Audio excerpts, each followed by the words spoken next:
দেশের একমাত্র প্রাকৃতিক মৎস্য প্রজনন কেন্দ্র চট্টগ্রামের হালদা নদীতে একের পর এক মরছে ডলফিন এবং মাছ। কারণ অনুসন্ধানে পৃথক দুইটি কমিটি গঠন করেছে দুটি সংস্থা। গেল ৭ বছরে ৪২টি ডলফিনের মৃত্যু ভাবিয়ে তুলেছে গবেষকদের। এভাবে চললে দ্রুতই এটি বিলুপ্ত হয়ে যাবে শঙ্কা তাদের। শিয়া বাটার, অ্যালোভেরা ও ভিটামিন ই সমৃদ্ধ লিলি বিউটি সোপ।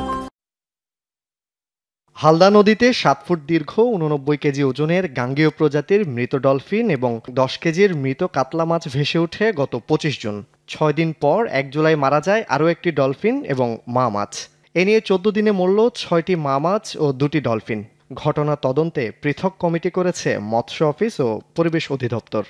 আমরা যদি বের করতে পারি যে কি কারণে এই ঘটনাগুলো ঘটছে, দেন আমরা তার অব্যবহিত পরপর একটা কারেক্টিভ মেজার্স নিয়ে মাছের জন্য যেরকম সুরক্ষা হোক এবং যে ডলফিনের জন্য এটা কাজে লাগবে।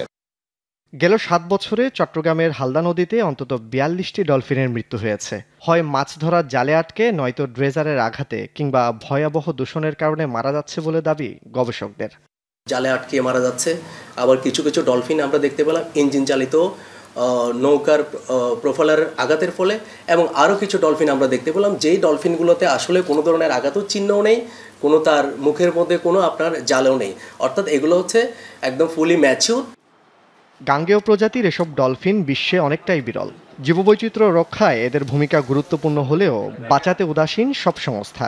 হালদা নদীর ডলফিন হত্যা রোধ, প্রাকৃতিক পরিবেশ, জীববৈচিত্র্য এবং সকল প্রকার জাতীয় মা মাছ রক্ষা কমিটি নামে গঠিত কমিটিও তেমন তৎপর নয়।